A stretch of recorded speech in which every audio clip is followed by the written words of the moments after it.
Yo guys, ketemu lagi dengan kita di sini ya, masih di segmen Sekelebat Info, di mana nanti di sini kalian bisa dapetin info terbaru dan terpanas tentunya guys. Oke, hari ini di tanggal 30 ya, di bulan Juni 2023 ya. Dan seperti biasanya kita selalu ingatkan buat teman-teman semua untuk selalu mematuhi protokol kesehatan dimanapun kalian berada guys, apalagi di keramaian, karena di luar sana banyak sekali virus-virus dan juga penyakit ya yang mengancam kesehatan kita. Masih di suasana Idul Adha ya, kami masih mengucapkan selamat buat teman-teman semua yang merayakan sholat Id kemarin, dan tentu saja kami di sini sebagai tim ya dari Indo James Crypto Channel meminta maaf ya jika ada kesalahan-kesalahan yang tidak sengaja maupun yang disengaja guys. Oke. Dan kita langsung saja melihat bagaimana update dari global crypto market cap seperti yang terlihat di sini guys. Untuk data dari coin market cap terlihat di sini menunjukkan adanya kenaikan ya di 1,25%, cukup bagus guys. Dan ini tentu saja kontribusi ya dari Bitcoin dan juga teman-temannya guys. Dimana untuk Bitcoin dalam waktu 24 jam ini mengalami kenaikan ya meskipun tipis di 0,4%. Kemudian untuk Ethereum mengalami kenaikan juga meskipun tipis guys. Kemudian BNB juga naik tipis di 0,18, untuk SRP di 1,11%, kemudian untuk Cardano di 2%. Untuk Solana cukup tajam ya naiknya di 12,01% guys. Untuk informasi kenapa Solana ini naik, saya belum dapat informasinya. Nanti kita akan coba cari tahu dulu. Kemudian untuk Bitcoin Cash ternyata masih kuat ya untuk kenaikannya guys, dimana dalam hari ini ya, dalam waktu 24 jam mengalami kenaikan di 13,54% guys. Ini cukup bagus banget.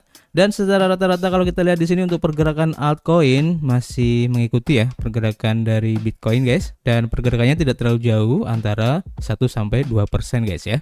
Oke, kalau kita melihat bagaimana perkembangan dari pergerakan update ya dari harga Bitcoin seperti yang terlihat dari data di sini guys. Untuk close candle-nya kemarin mengalami kenaikan ya meskipun tipis dan sempat menyentuh di harga sekitaran 30.800 ya.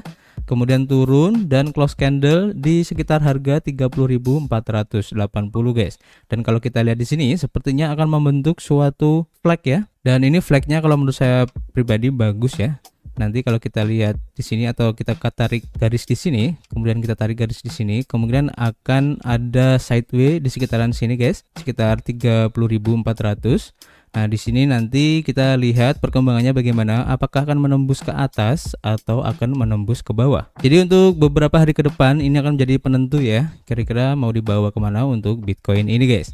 Nanti kita akan update lagi guys. Oke, untuk informasi hari ini yang pertama guys ya, masih berhubungan dengan Bitcoin tentunya, seperti yang dilansir dari harian CoinDesk, di mana di sini diinformasikan bahwa Bitcoin ini melayang ya di atas 30.300 dolar meskipun kekhawatiran untuk inflasi yang baru ini guys. Jadi dalam komentarnya pada hari Kamis di sebuah acara di Madrid ya tentang stabilitas keuangan, Ketua The Fed Jerome Powell mengatakan bahwa akan membutuhkan waktu ya untuk merealisasikan dampak penuh dari pengetatan moneternya guys. Jadi klaim pengangguran yang turun sementara produktivitas meningkat sehingga keduanya di luar dugaan ya. Dan aset-aset digital merespon dengan mengangkat bahu, sebagian besar naik sedikit dari posisi mereka di 24 jam yang lalu guys. Bitcoin sebagai mata uang kripto terbesar berdasarkan kapitalisasi pasar ya, baru-baru ini diperdagangkan pada 30.374 dolar ya, naik 1% dari hari Rabu pada waktu yang sama guys. Bitcoin telah mengalami perjalanan roller coaster ya selama beberapa hari terakhir, meskipun dalam versi anak-anak naik di atas 31.000 dolar secara singkat pada hari Selasa setelah sebuah berita bahwa Fidelity Investments akan bergabung dengan BlackRock dalam antrean raksasa layanan keuangan yang mengajukan ETF Bitcoin Spot, tetapi tenggelam ya di bawah 30.000 dolar pada hari Rabu karena para investor berhenti sejenak untuk mempertimbangkan waktu persetujuan SEC dan tekanan inflasi. Pada hari Kamis, Fidelity mengajukan kembali untuk dokumen untuk Wise Origin Bitcoin Trust, sebuah ETF Bitcoin Spot. Untuk Ethereum sebagai kripto terbesar kedua ya dalam nilai pasar, baru-baru ini juga berpindah tangan atau diperdagangkan pada harga 1.800-an dolar ya. Juga naik 1% dari hari Rabu guys. Dan pada waktu yang sama, mata uang kripto utama lainnya diperdagangkan di wilayah berwarna hijau muda.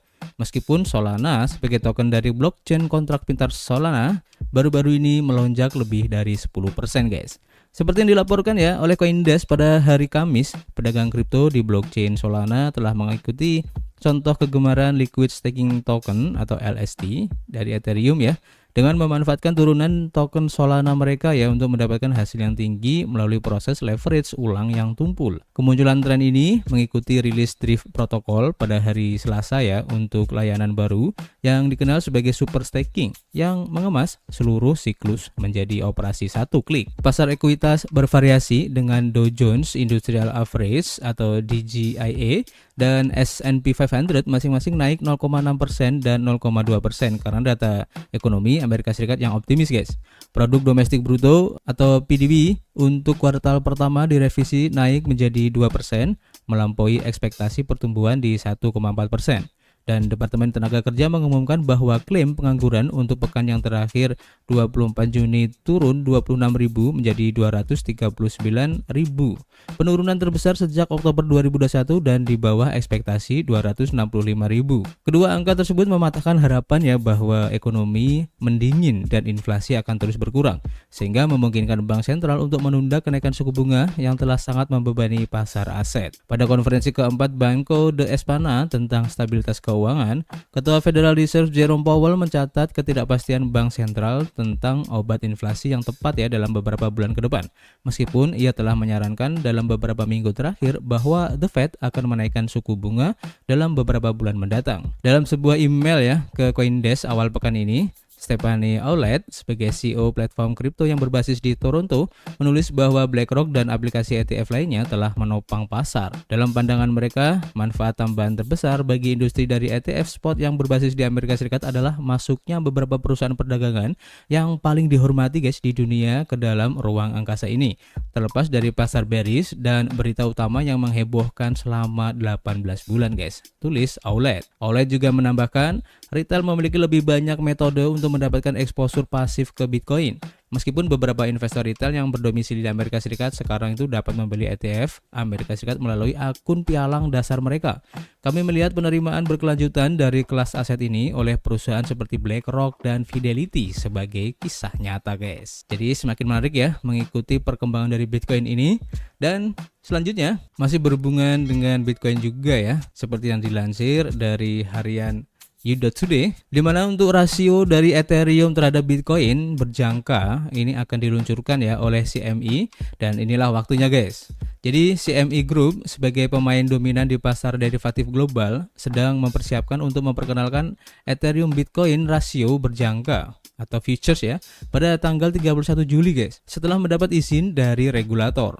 Jenis kontrak baru ini akan memungkinkan individu untuk berinvestasi secara bersamaan dalam Bitcoin dan Ether sehingga menyederhanakan proses investasi. Kontrak berjangka atau futures kontrak bagi mereka yang mungkin belum tahu adalah perjanjian untuk membeli atau menjual aset tertentu ya dengan harga yang telah ditentukan pada waktu tertentu pada masa depan ya atau futures. Pada dasarnya ini adalah taruhan pada harga aset di masa depan guys. Trader dapat mengambil posisi long memprediksi harga akan naik atau posisi short memprediksi harga akan turun. Kontrak-kontrak ini distandarisasi untuk kualitas dan kuantitas ya untuk memfasilitasi perdagangan di bursa berjangka. Kontrak berjangka untuk rasio Ether dan Bitcoin akan dibayarkan ya secara tunai berdasarkan harga akhir Ether dan Bitcoin. Produk inovatif ini ditujukan ya untuk membuka peluang bagi klien yang lebih luas untuk melakukan lindung nilai ya dan menerapkan berbagai strategi perdagangan dengan cara yang ekonomis. CME Group secara konsisten memperluas penawaran produk terkait mata uang kripto, dan pada tahun 2017 perusahaan ini mengumumkan rencana untuk meluncurkan Bitcoin Futures pada kuartal keempat yang menandai momen penting ya dalam penerimaan mata uang kripto di dunia keuangan arus utama. Namun pengumuman ini bukannya tanpa kontroversi ya. Para kritikus berpendapat ya bahwa pengenalan Bitcoin berjangka akan menyebabkan peningkatan manipulasi dan volatilitas pasar. Terlepas dari kekhawatiran ini, CME melanjutkan ya peluncurannya. Dan seiring waktu, kontrak berjangka ini telah menjadi alat penting bagi investor institusional untuk mendapatkan exposure ke Bitcoin. Pada Februari 2021 ya, perusahaan meluncurkan Ether Futures yang selanjutnya memperluas rangkaian produk turunan kripto. Kemudian pada tahun yang sama, Micro Bitcoin Futures dan juga Micro Ether Futures diluncurkan, menawarkan investor cara lain ya untuk mendapatkan exposure ke aset digital ini, tetapi dengan persyaratan modal yang lebih kecil. Selain itu, CME Group memasukkan Bitcoin Euro dan Ether Euro berjangka ke dalam portofolionya pada bulan Agustus. Jadi kita tunggu aja seperti apa nanti ya untuk implementasi implementasi dari features untuk Ethereum terhadap Bitcoin ya. Ini akan semakin menarik guys. Kemudian kita lanjut untuk informasi berikutnya ya. Kita lansir dari harian CoinDesk, di mana di sini diinformasikan ya bahwa untuk project base dari Coinbase ini mempersiapkan peluncuran mainnet ya guys, dengan sejumlah audit keamanan ya. Jadi Base telah bekerja sama dengan lebih dari 100 peneliti keamanan eksternal untuk menguji blockchain layer 2 yang akan datang. Base merupakan blockchain layer 2 yang dikembangkan oleh bursa kripto terdaftar di Nasdaq yaitu Coinbase. Telah menyelesaikan serangkaian audit keamanan saat bersiap untuk meluncurkan mainnet dengan tujuan menarik sebanyak 1 juta pengguna kripto baru dalam beberapa tahun mendatang. Base yang dibangun di atas token OP ya, bekerjasama dengan Optimism, diumumkan pada bulan Februari untuk menguji coba blockchain itu sendiri dan keamanan untuk stake dari token OP guys. Coinbase menugaskan audit internal selama 6 bulan dari tim keamanan protokolnya menurut siaran pers. Tim mengaudit semua penerapan Optimism dan kontrak pintar pada lapisan 1 dan lapisan 2 untuk mengidentifikasi potensi kerentanan risiko keamanan ya, kata Coinbase. Mereka juga menggunakan teknik yang disebut fuzzing, yang terdiri dari menemukan bug implementasi menggunakan kode cacat yang disuntikan ke dalam kode yang ada melalui otomatisasi. Teknik khusus ini digunakan pada komponen penting seperti jembatan blockchain layer 2 ke layer 1 dan juga sequencer. Jembatan lintas rantai digunakan untuk mentransfer aset dari satu blockchain ke blockchain lainnya dan merupakan vektor serangan yang umum ya digunakan oleh para peretas dan pengeksploitasi. Perusahaan keamanan Chain Analysis memperkirakan bahwa $2 miliar dicuri dari Bridge Crypto pada tahun 2022. Base juga melibatkan lebih dari 100 peneliti keamanan eksternal dalam upayanya untuk menemukan dan memperbaiki potensi kerentanan. Ini berdasarkan siaran pers ya, dan Base belum memberikan tanggal kapan mainnet akan ditayangkan. Namun mereka mengatakan ya tidak akan menampilkan token asli, tidak seperti blockchain lapisan 2 lainnya seperti Polygon, Optimism dan juga Arbitrum. Jadi kita tunggu aja guys seperti apa nanti ya untuk blockchain yang dikeluarkan oleh Coinbase ini.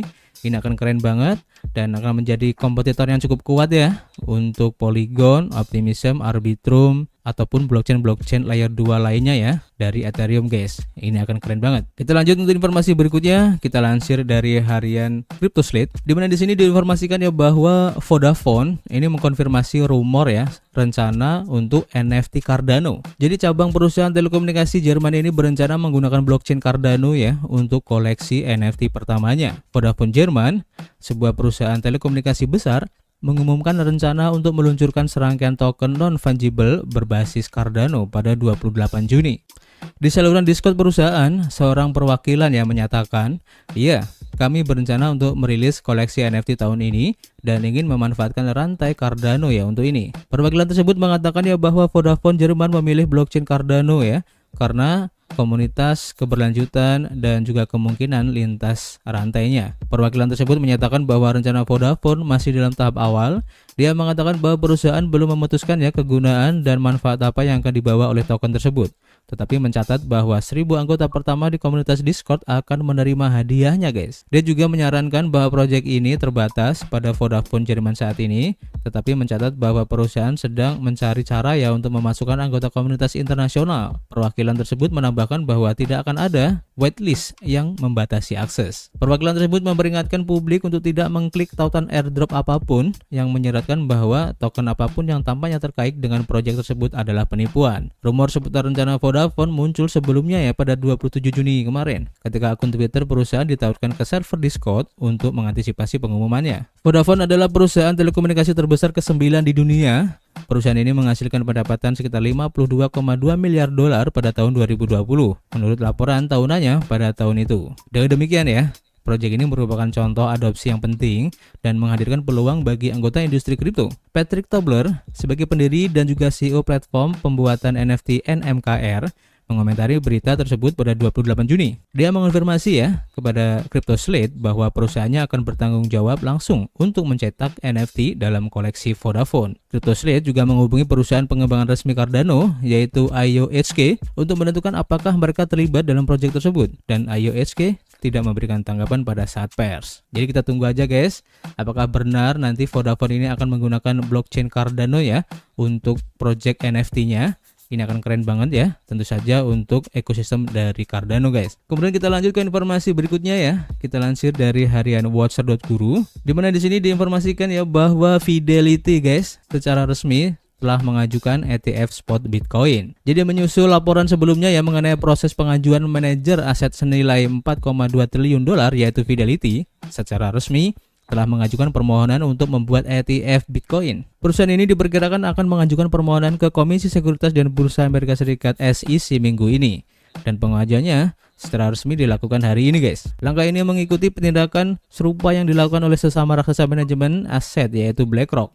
Perkembangan ini menunjukkan dua entitas keuangan tradisional yang terjun ke sektor aset digital guys. Bagaimana SEC bereaksi terhadap pengajuan tersebut akan sangat penting ya untuk diamati dalam beberapa minggu mendatang. Selama 2 minggu terakhir ya, sejumlah entitas keuangan tradisional telah berusaha masuk ke sektor aset digital. Dan awalnya adalah BlackRock yang mengejutkan industri ini ketika mengumumkan niatnya untuk mengajukan ETF Bitcoin. Setelah itu, raksasa manajemen aset lainnya diperkirakan akan membuat pengajuan serupa yang akhirnya terwujud hari ini guys. Dan sekarang, Fidelity telah secara resmi mengajukan ETF spot Bitcoin. Dokumen-dokumen tersebut mengungkapkan bahwa pengajuan tersebut dilakukan hari ini guys, dengan laporan awal tentang kedatangannya pada awal minggu ini. Dan selain itu, pengajuan tersebut tentunya akan berdampak positif ya pada harga Bitcoin dalam beberapa hari mendatang. Jadi kemajuan ini akan sangat berpengaruh sekali guys untuk adopsi kripto khususnya untuk Bitcoin guys. Dan seandainya saja dari kedua institusi ini disetujui ya untuk pengajuan ETF Bitcoin spotnya oleh SEC, maka saya yakin ya untuk buluran Bitcoin ini akan segera terjadi guys. Apalagi sekarang-sekarang ini atau mungkin tidak lama lagi ya, sekitar pertengahan 2024 nanti ada halving Bitcoin juga. Jadi sekarang ini adalah saat-saat yang tepat ya guys untuk share Bitcoin. Oke, jadi sementara nanti dulu guys untuk informasinya. Dan untuk kedepannya guys, nanti kita akan ada live streaming juga ya. Nah untuk live streamingnya nanti bisa di YouTube atau di TikTok. Kita akan informasikan lebih lanjut, baik waktu juga tempatnya ya. Dan tentu saja nanti di situ kita akan membahas beberapa hal ya. Contohnya nanti ada rekomendasi untuk project yang masih baru dan juga mempunyai potensi yang cukup bagus kedepannya guys. Kemudian juga untuk update-update dari teknikal-teknikal dari beberapa altcoin yang lain ya, baik Bitcoin, Ethereum, Cardano, Polkadot, Solana dan beberapa altcoin yang lain juga. Nanti kalian bisa request di situ. Dan nanti di situ kalian juga bisa menanyakan beberapa hal ya, mungkin di sekitar kripto dan beberapa update terbaru untuk informasi-informasi market secara global ya. Dan nanti kita di situ juga bisa saling berdiskusi dan saling belajar bersama guys.